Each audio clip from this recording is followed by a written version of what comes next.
Ladies and gentlemen, Boys and girls. We just got out of watch. What did we get out of watching? That's what I thought you were setting me up for. Supergirl. Ladies and gentlemen, boys and super. That would have been better improv. We saw Supergirl. We're doing that awkward thing where we're at a theater. You can't even tell we're at a theater. Here's the point of the shot. No, this is a clearly theater wall. Yeah. I just want people to know this is authentically a theater. But this could be any background. We could be lying. We're not. We just walked out. I can see the theater still right there. You could be. Anyway, this was an interesting experience, this movie, because there's been a lot of, it's the internet. There's like the side of people are super hyped, and then there's the side where people are saying this is the worst thing in the world. And as a person who did read the comic a while ago, and so did Roxy, the thing that I made sure to do was not reread that shit because I wanted as much distance from it as possible so I could take this movie on its own terms, which I feel like I was able to successfully do. How about you? I read it a couple months ago again, and I think that what you did is smart, although we'll talk about how we feel, but my instinct is that I like this better than you did, so maybe reading it again didn't hurt my viewing experience.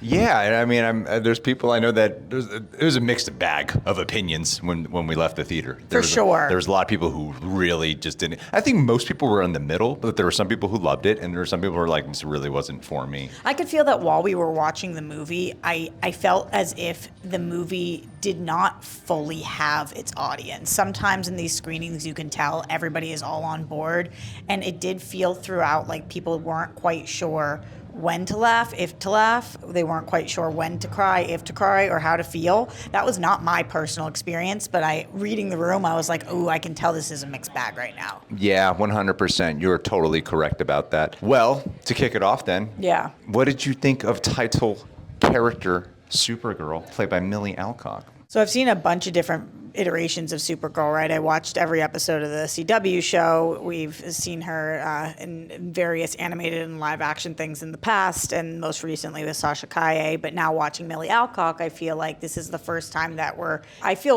being promised that we can fall in love with this person and feel safe with this person because it feels like there's a future with Supergirl. So I was really hopeful that I would enjoy her performance. And I thought she absolutely nailed it from start to finish. She's the reason that I got so moved. She was the reason why I felt so invested. Wanting the best for her, caring about her relationships was really the crux of this movie for me. And I don't know if it hadn't been Millie Alcock, would this have even worked for me? So I think so much credit to her and to Craig Gillespie for his direction of her on this. Because I don't think we could have asked for a better Supergirl. How did you feel? She is not exactly like, she leaps off the page from the comic. However, I love the shit out of her. I thought that she was great in this movie. The pain she carries and the sense of humor, I really felt like her eyes carry a lot of different... It's her eyes, man. It's the eyes, which I even think they might reference at some point. I won't give spoilers, but... Yeah, the way she handled a lot of the action as well. Every scene of like having to change up her personality depending on who the character she was interacting with, and this movie expands a good amount of time, like between flashbacks and such. And I thought she nailed down every single moment. And with her character arc here, which is a little bit different than the actual comic, I bought into it so much because her performance is so strong. I thought she was great. I'm excited to see way more of her. And I love how so much of a strong contrast she is with David Corenswet, that was actually a thing that he's in the trailers. And I was like, I hope it's just a cameo, because I was kind of concerned that David Corenswet would really steal the show and take away from this movie and feel unnecessarily shoehorned in, which is how I feel about a different character, but not Superman. Yeah. Superman, I was like, he's great, and they work well off of each other as well. They have a couple of really good scenes, and I actually really like the inclusion of Superman. That was the thing I was a little bit worried I wasn't going to like, though, with it. I mean, did you like his... Yeah, I think I love David Corenswet as Superman, but I had similar concerns to you because what we've seen in the trailers, I was wondering what his purpose was other than to sell tickets. Yeah. Like, we all understand how the industry works. We understand that you got to get butts and seats. And of course, having Superman in your movie will get more butts and seats. So I was wondering if that was going to be it full stop. Like, that's just why they wanted him. Mm-hmm. But I did feel like we got to learn significantly more about their relationship in this than we did in Superman. But also, we got to learn, without giving any spoilers, more about Superman and how he is with Supergirl, and it kind of shone a new light on him for me in this movie, which I was really grateful for, because we're building a universe, right? Like, none of these movies are standalone. While I do think that this movie does pretty much stand alone, I also was really grateful that we got to learn more about what this DCU might look like, and Superman's such a big part of that. So I thought he was perfectly utilized in this. You are alluding to another character, like Superman, who's not in the graphic novel.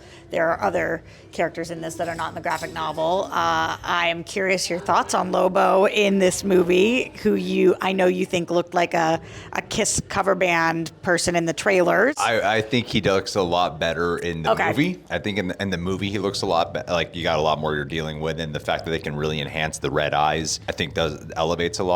And did it look like makeup on his face to you, or did it look like his skin in the movie?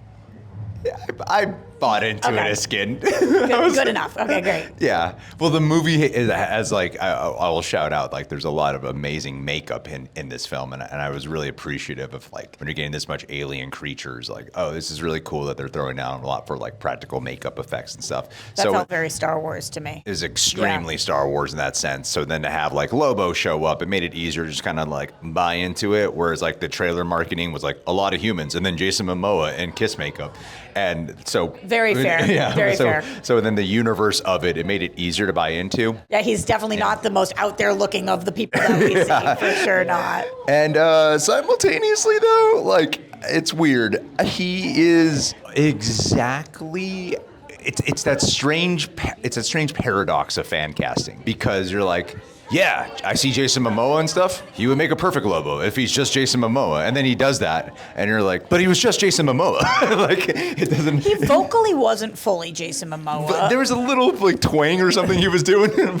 But I also didn't feel like, I kept watching it, like, especially by the time I got to the end of it, I was going, I really feel like there was a good enough draft where you didn't need him in this movie. And there was something that happens in the finale with him that I personally felt like kind of undercut a moment. It made it a predictable moment. I thought it really undercut it, and then made me go, I really don't feel like he needed to be in this. He is fun. He's Jason Momoa, and he's fun. But again, it's that weird paradox of, like, yeah, he's the perfect casting, but it's not really above the perfect cast. I don't know how to really explain it. I think what you're saying is entirely fair. It just didn't land that way for me. So good. While I do feel as if his character was not necessary for this story, like, kind of objectively speaking, there was a version of this movie without him. It was not necessary.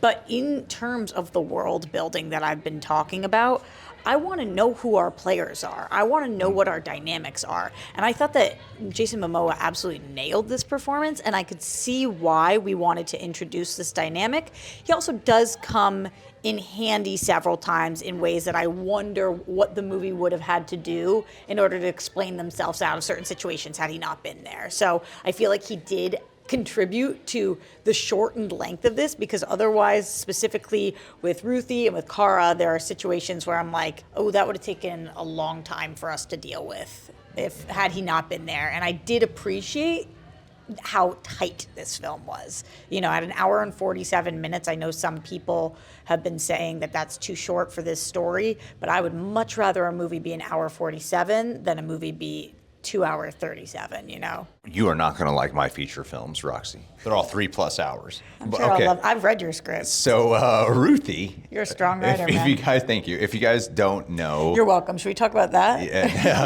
Yeah.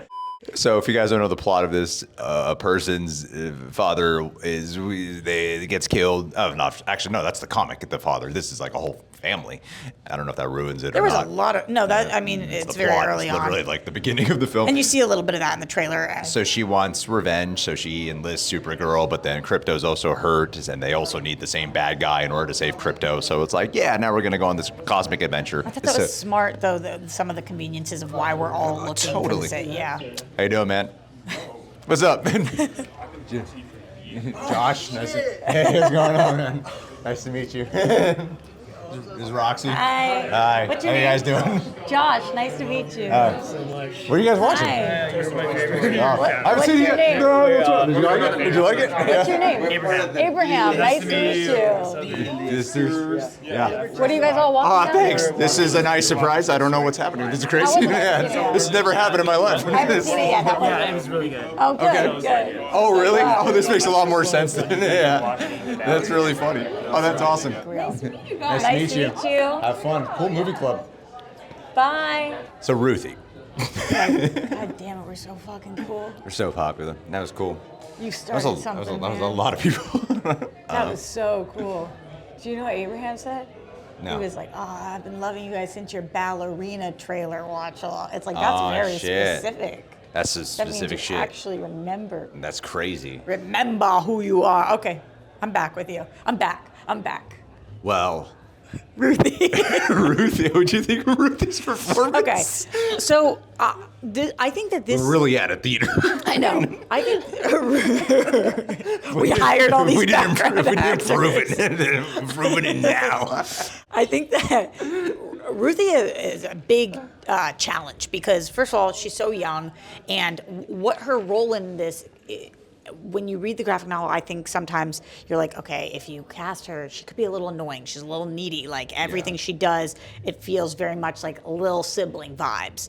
So I thought that this actress was really phenomenal because she seemed strong when she needed to seem strong. She seemed not capable when she needed to be not capable. Like she was just really convincing of whatever moment she was in, I believed was the moment she was there. And to be the youngest part of the cast and to really hold her own, especially against Millie Alcock, I thought was like, I thought she was amazing. And I loved their dynamic together. As somebody who has a little sister, which is obviously not the Supergirl and Ruthie actual blood relationship, but kind of for lack of better words, they do have a very sibling-sister dynamic. I really gravitate towards those older girl, younger girl relationships on screen, and I thought that it made the both of them, it showed their areas of strength and weakness in a way that was so enticing to me. What did you think about this actress, and how did you feel that Ruthie was adapted for the screen? I think in some ways she has a harder job than Millie Alcock. Yeah, me too, because she doesn't get to be, she's not a superhero. She's not a superhero. People are not really, unless you read the comic, you're not really showing up for her. What I was kind of worried about halfway through was like, okay, she only like good when she's really, really emotional. Like, what is their chemistry like? Or their scenes like when she's not yelling, when she's not pissed off. Like, it's so much easier to buy into a performance if someone's going like big and like sad, you know? Clearly her auditions were like in those moments, where you're like, oh yeah, a girl could nail it. Yeah, but then overall, by the end of it, I'm like, oh no, I really like this. Yeah, I thought she did a really, really good job, and I think she had a much harder hill to actually. Wait, no, is that a pun? Creme of the Yellow Hills? Yeah. It's a pun. You know It's what a you're pun. talking We did about. it. Yeah. It's a much harder yellow hill to climb. You mentioned Krem, and I will say that sorry, do you have more? That's Ruthie? part of the movie, Krem. Everyone will agree. I had the hardest time with Krem in this. I don't know if you struggle with Krem the way you struggle with Lobo, but I struggle with Krem specifically because coming from the graphic novel. I wonder if I would have liked this villain more had I not been so. I thought that Krem was so scary when I read this. Mm-hmm. Like watching him, he just seemed like any other bad, kind of interestingly designed guy. I was really looking for more of what we saw in the graphic novel, and even though we knew visually we weren't going to get that from the trailer, I felt like we didn't get that even in personality or in threat level. The whole time he was kind of more of a nuisance. Yeah. He was like kind of irritating, like a fly. He wasn't. He was annoying like a bug, not scary like a big bad. I will say, like, his first scene was kind of scary. It's like his very, very first scene. I actually was like, oh, okay, maybe this weird new take will work. But yeah, by the end, like, I think one of my bigger issues too with him is like there's a part in the finale where it's like him and he's clearly got like they're basically the Ravagers, but like more psychotic from the Guardians of the Galaxy movie. That I'm like, what really distinguishes this guy from the others? Like, what makes him a leader in comparison? Like, when there was a big moment at the end, I never got the sense that he was. I felt like it was just like one of the members of the crew. And they all seem buddy kind of in a way that was like, I don't know that he is the leader in this world. No, and it felt like very movie psychotic, and not it didn't feel like real psychotic to me. Where do you think that it was hard? It's always hard for me to tell, and obviously we weren't on set, but I don't know that that's an actor call. It was the whole thing. It's like the writing of him, the direction of him, the actor, the HMU, the design, everything around Krem. And there was a moment that was scary for me too. It wasn't the same as you, but it had to do with another family. Mm-hmm. But most of the things around him just didn't feel that intimidating. And the thing about Supergirl is that she has the powers of Superman. Yeah. So to give her a threat level of meh is not, that can be problematic. And really quick to interject before people type away. Well, Krem's not really like in the comic. Yeah. Well, in this movie, they really go out of the way to be like, this guy's got super strength. Yeah. Yeah. It's a totally different guy. Yeah. It is. He has the same name, but that's this only similarity. Yeah. I don't see any shades of similarities. Like, there's nothing interesting of dialogue or pathos that they do with the guy. He's just kind of the same note, the same crazy, psychotic guy. It feels very like a dude performing it, and yeah, I don't really quite get the choice to go wildly swing in a different direction with the villain. Especially because the one from the comics works, so I wonder why they did want to go so different here. Well, they went with someone with superpowers, and I understand if you're doing a movie, you want to like you need kind of like if you have Supergirl here in her first movie, you probably want to go up against someone who has super strength as well. But they didn't really do anything either to make the character interesting beyond that.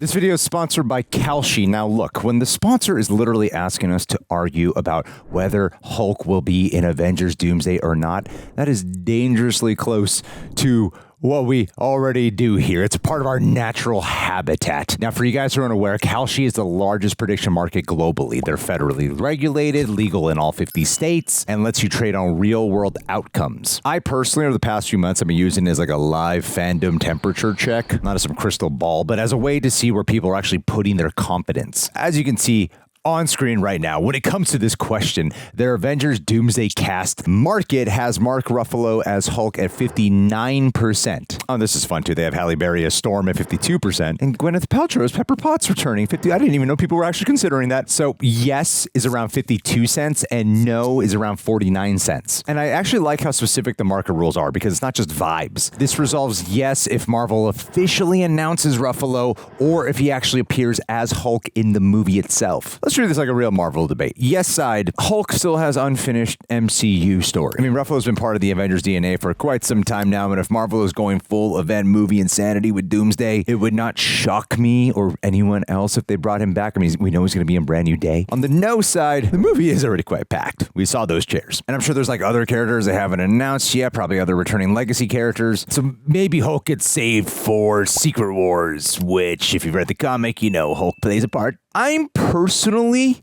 leaning no, because I feel like they would wait for him for Secret Wars. I think there's a reason why Spider-Man and Hulk are in Brand New Day, but I feel like they'd be reserved for the one that we know is coming afterwards to bring it all full circle. So I'm placing a small trade, not placing a trade right now, but that's where my head is at of no. I mean, you can see like there are a bunch of other markets on Kalshi too. Sadie Sink as Jean Grey. There's a big debate. Doomsday getting delayed when the trailer drops. RDJ returning back as Iron Man. Basically all the stuff we already lose our minds arguing about. So check out the Avengers Hulk market yourself. You can click the link in the description box or use code REJECTS and you get $10 when you trade $10. So Hulk and Doomsday, you leaning yes or no? Let us know, or let Kalshi know. Thank you to Kalshi for sponsoring this video. I mean, overall, though, we're talking a lot about these characters in the story, but the direction, here's where I feel like you and I are at crossroads. My basic experience with this movie was I actually was really into it in like the first 25, 30 minutes, honestly. I was like super into it.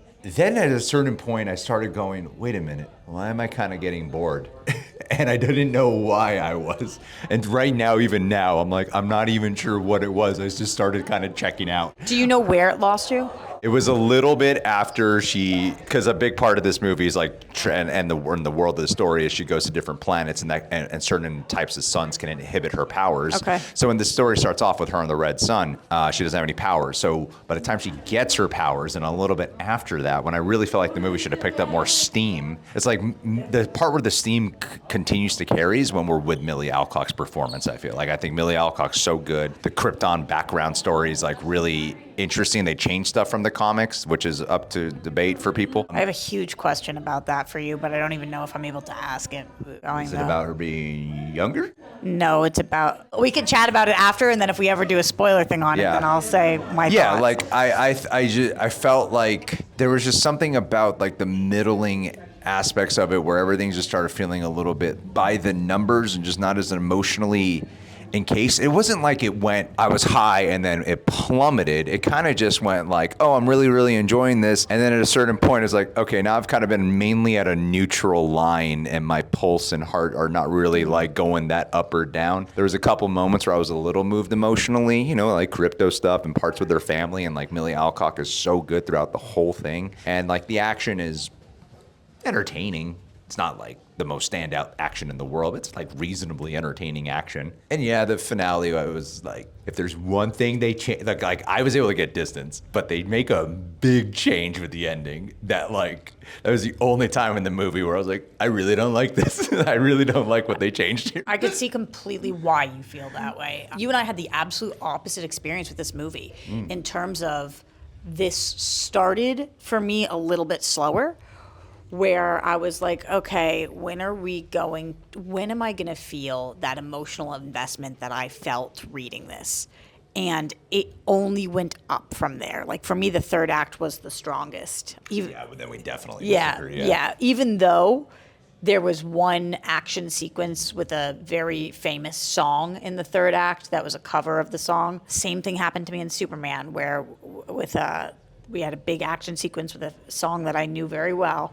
And neither of those worked for me. That was the one moment in this that felt very Gunn for me. We're so up because I know what moment you're talking about. And I was like, that's my favorite action moment in the entire movie. As much as there's parts in the finale that I was like, it kind of bothers me or feels generic or I don't like this choice here. That action moment, I was like, this is a really cool sequence. Right? Wow, I was like, what in the music video did we just break into?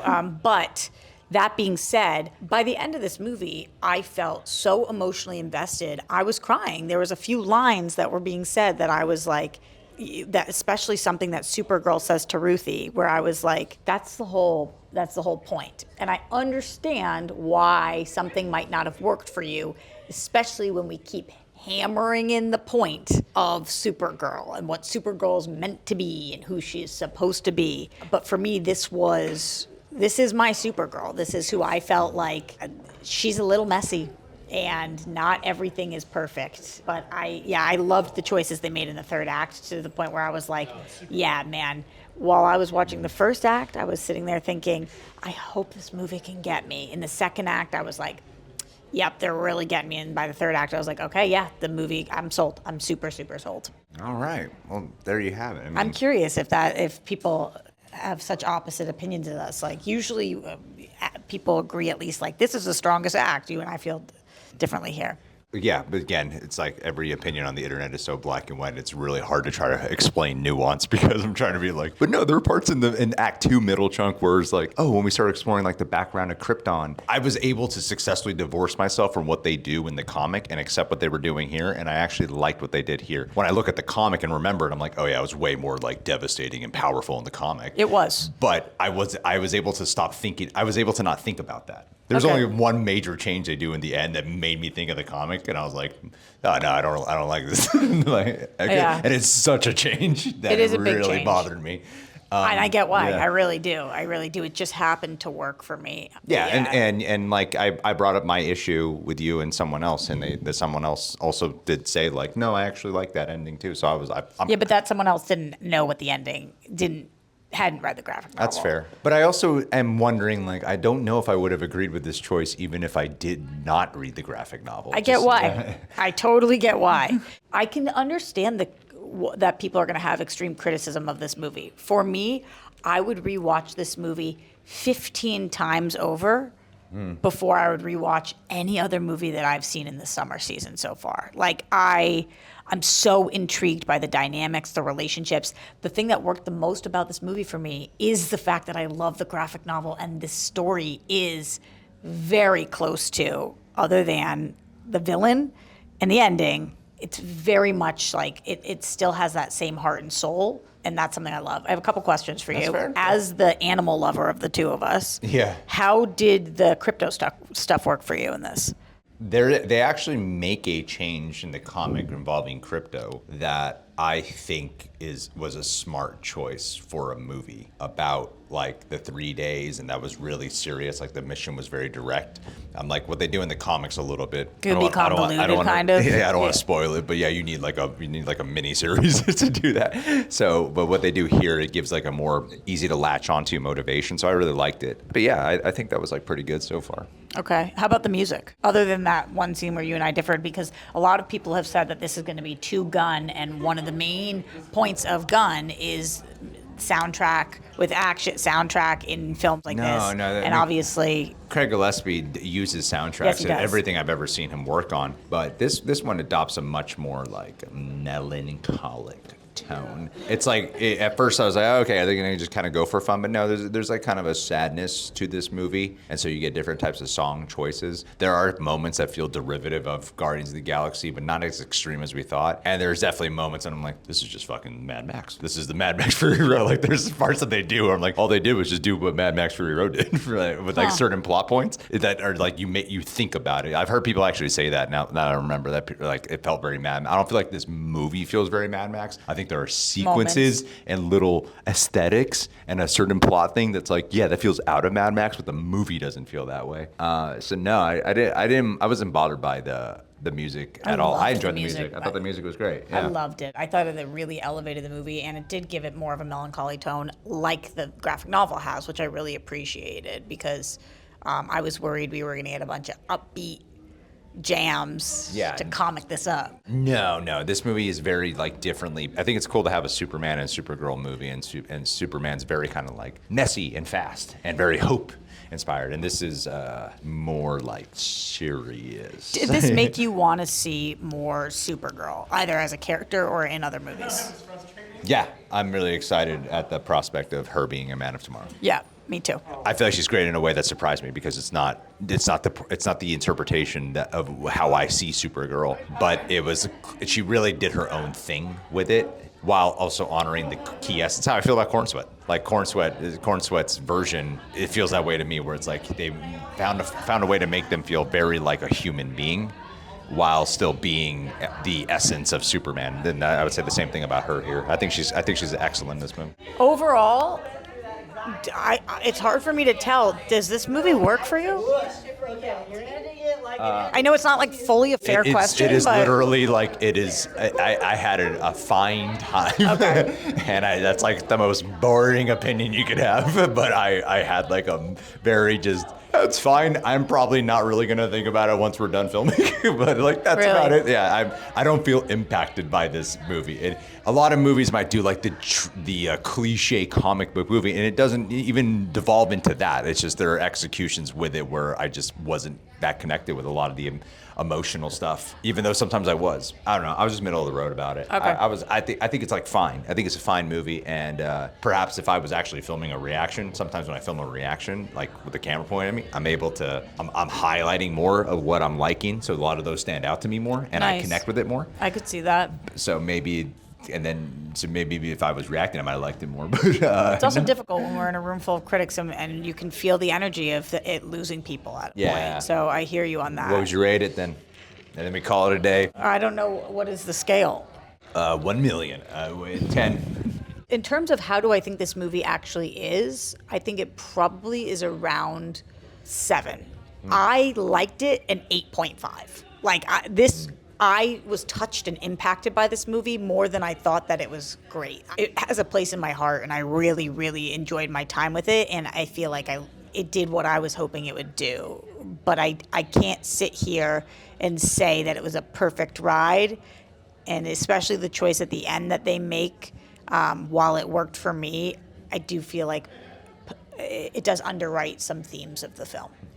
I would probably say like 6.5. It's passing. I mean, That's my 6.5, that's a certified fresh, isn't it? Yeah, something like that. But that's our opinion. You And- ready to go? I'm ready to go. No, I want more people to come up and tell us that they love us. All right. Well, that's it for today. Rejected. We'll see you guys later.